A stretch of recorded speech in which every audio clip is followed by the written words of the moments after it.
Hello dear student, आज मैं आपके सामने एक नए टॉपिक के साथ प्रेजेंट हूँ।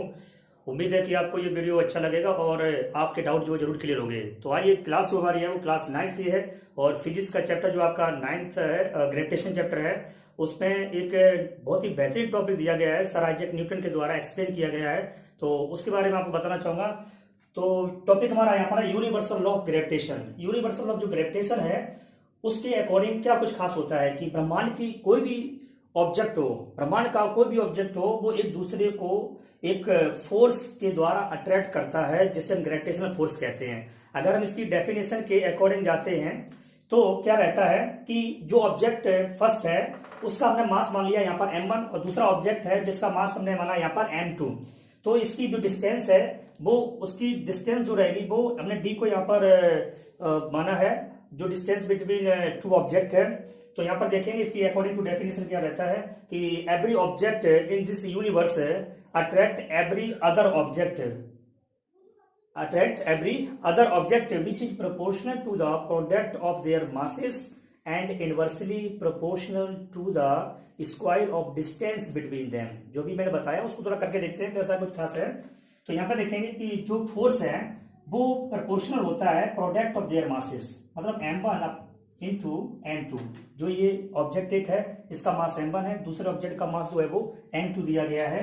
तो f प्रोपोर्शनल क्या रहेगा m1 इंटू m2। इसे मान लेते हैं इक्वेशन नंबर फर्स्ट है। नेक्स्ट क्या रहेगा f प्रोपोर्शनल 1/d²। इसे हम कहेंगे इक्वेशन नंबर सेकेंड। अब यहाँ पर क्या रहेगा डेफिनेशन के अकॉर्डिंग कि जो प्रोडक्ट ऑफ मासेस की बात आती है कि जो फोर्स है जो दो ऑब्जेक्ट के बीच में लगने वाला एक ग्रेविटेशनल फोर्स है वो प्रोडक्ट ऑफ देयर मासेस के प्रोपोर्शनल होता है। और यहाँ पर इसे देखेंगे तो F प्रोपोर्शनल है 1/d के अकॉर्डिंग, 1/d² अकॉर्डिंग। तो इसे हम कहेंगे इनवर्सली प्रोपोर्शनल जो फोर्स होता है। अब हम देखेंगे यहाँ पर इक्वेशन फर्स्ट और सेकंड से, तो लिखेंगे यहाँ पर क्या from equation first and second F यहाँ पर सेम है यहाँ पर, तो क्या रहेगा F proportional m1 into m2 upon यहाँ पर हो जाएगा d²। अब यहाँ पर जो d² रहा, जो ये प्रोपोर्शनल साइन है, इसको जब हम रिमूव करेंगे तो यहाँ पर इक्वल का साइन आएगा, रिमूव करेंगे तो प्रोपोर्श एक हमें कांस्टेंट चाहिए यहाँ पर। तो कांस्टेंट यहाँ पर क्या रहेगा ग्रेविटेशनल कांस्टेंट जी आ जाएगा m1 इंटू m2 अपॉन यहाँ पर क्या हो जाएगा d² हो जाएगा। तो ये जो है ग्रेविटेशनल कांस्टेंट है, इसकी वैल्यू अलग रहती है। वैल्यू क्या रहती है, value g equal 6.67 into 10⁻11 newton metre square पर kg²। ये इसकी वैल्यू रहती है। आपने देखा होगा स्मॉल जी की वैल्यू कितनी रहती है 9.8 मीटर पर सेकेंड स्क्वायर।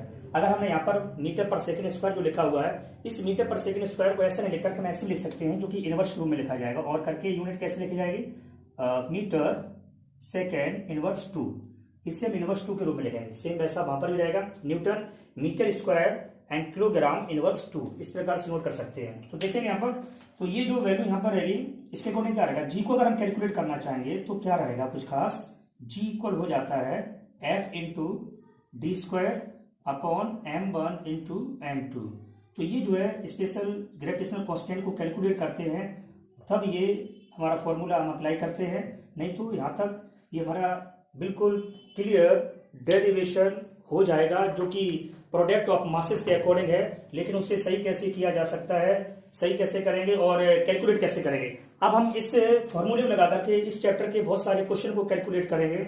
और इस चैप्टर में जो कि क्वेश्चन है जैसे कि what do mean by free fall and difference between product and mass and जो वेट ऑफ ऑब्जेक्ट मून पर जो होता है और अर्थ पर होता है, तो उसमें क्या विशेषताएं रहती हैं, कंपेरिजन क्या रहती है। तो हमारी नेक्स्ट क्लास होगी, उसमें आपको जरूर क्लियर में करूंगा। Okay dear student, all the best. Yes.